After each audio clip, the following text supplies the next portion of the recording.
उसका नाम रमण कर रहा है। वो ऐसे महापुरुषों की शरण में जाने के बाद उनकी शरण में उनकी सेवा की, उनके बताए हुए नाम का अभ्यास किया, जो आज हम सभी लोग उनकी महिमा का गुणगान कर रहे हैं। क्या मीरा सुगुरी सहजो बाई, इनकी महिमा सबसे न्यारी।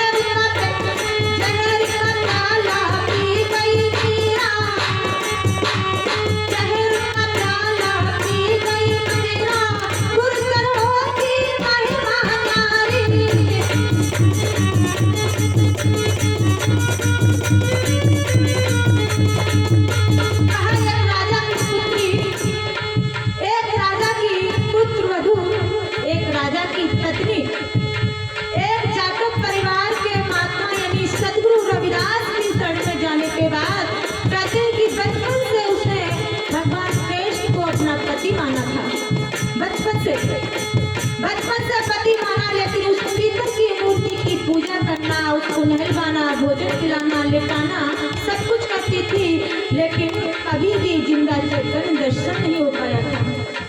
जब सदगुरु रविदास की शरण में गई तो 10 मिनट के अंदर गुरुदेव भगवान ने मीरा को भगवान कृष्ण के जिंदा चैतन्य दर्शन करा दिए थे। इसके बाद मीरा रोजाना सदगुरुदेव भगवान के चरणों में जाती, चरणामृत बनाती थी, चरणामृत सेवन करती थी, जाकर के सेवा करती थी। आसन पर दर्शन करने के लिए रोजाना मीरा गुरुदेव भगवान की शरण में जाती थी। मीरा को मरवाने के लिए राजा संग्राम सिंह ने जहर का प्याला दिया। मीरा ने उस जहर के प्याले को एक प्रसाद के रूप में या फिर कहिए चरणामृत के रूप में उसको सेवन किया, तो मीरा का कुछ नहीं बिगड़ा था। अब मीरा का कुछ क्यों नहीं बिगड़ा? जहर अगर कोई इंसान पी ले तो कोई बच सकता है? नहीं बचेगा। अब मीरा कैसे बची? एक तो कहिए गुरुदेव भगवान ने जो मीरा को नाम दिया था, जब इंसान भजन ध्यान करता है, भजन की जो क्रिया होती है, 3 क्रिया भजन ध्यान सुमरन, जो भजन की क्रिया होती है उसमें खिचड़ी मुद्रा का प्रयोग किया जाता है। मीरा हमेशा खिचड़ी मुद्रा का प्रयोग करती थी, इसलिए कहते हैं कि जो साधक खिचड़ी मुद्रा का प्रयोग करता है, अगर वो जहर पी ले, किसी भी प्रकार का जहर पी ले, उस पर कोई जहर का असर नहीं होगा। सर्प काट ले, उस सर्प का कोई असर नहीं होगा। बिच्छू काट ले, बिच्छू का कोई असर नहीं होगा। कोई भी जहरीला कीड़ा उसको काट ले तो जहर का असर नहीं होगा। कब? जब भक्त खिचड़ी मुद्रा का प्रयोग करता है तब। और दूसरी बात ये कहिए, मीरा के पास दासी जब जहर लेकर गई थी तो दासी ने ये कहा था, राजकुमारी आपके गुरुदेव भगवान ने आपके लिए चरणामृत भेजा है। तो चरणामृत को समझ करके मीरा ने उस जहर को पी लिया था। और दूसरी बात कही, विश्वास था, चरणामृत था, जहर का कोई उसके मन में विचार नहीं था। ये दोनों बातें मीरा के लिए सफल इतिहास बन जाती हैं। क्या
ऋषि के लिए सिर्फ निर्भरता की जरूरत होती है, भाव विश्वास की जरूरत होती है, सेवा करने की जरूरत होती है। इसलिए कहते हैं क्या,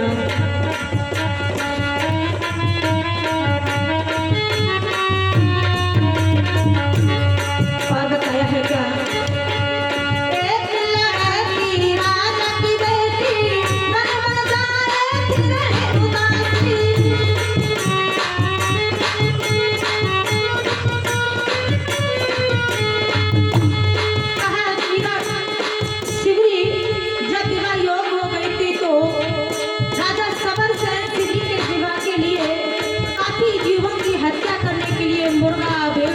ये सारे जानवरों को लाए थे, तो मीरा ने जब ये देखा कि ये मेरे पिताजी मेरी शादी के लिए इतने जानवरों की हत्या करेंगे, तो उन जानवरों को बचाने के लिए मीरा वो शिवरी घर छोड़ करके जंगल में संतों के दर्शन करने के लिए चली गई।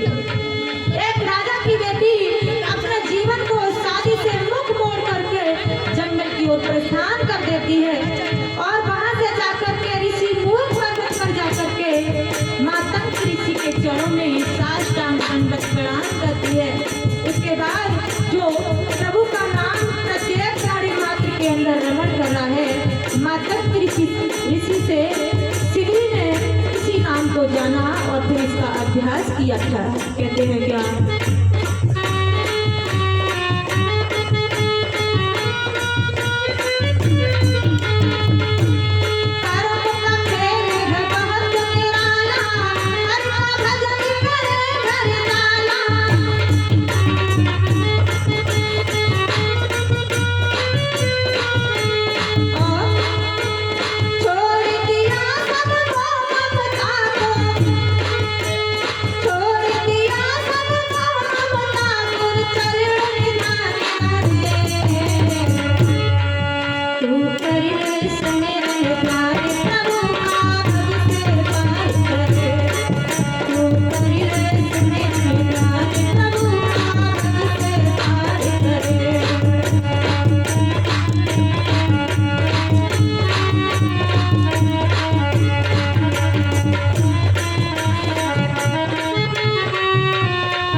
सहजोबाई की जो गुरुदेव भगवान की सेवा के लिए ठाकुर जी को बिजना हाथ में दे देती है पंखा और कहती मेरे गुरुदेव भगवान की सेवा करिए, बिजना को डुलाइए। सहजोबाई की जो आज ठाकुर जी पर खुद हुक्म करती है कि मेरे गुरुदेव भगवान की चरणों की सेवा करिए। प्रभु आप इनके चरणों की सेवा करोगे तो हो सकता है इनकी कृपा से आपको मोक्ष और मुक्ति मिल जाए। क्या गुरु चरणों की सेवा नारी हर पे हुक्म करे जाए जारी।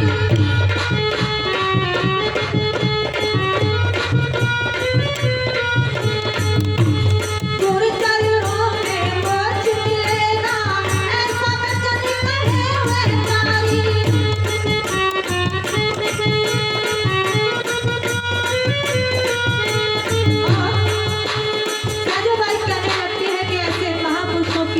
जो भक्त कोई भी काम नहीं कर पाए, सिर्फ चरणों की सेवा कर ले, उनके चरणों में प्रेम कर ले तो निश्चय ही मोक्ष और मुक्ति को प्राप्त हो जाएगा। इसलिए कहते हैं क्या, अनुरागी चरणों में अब चल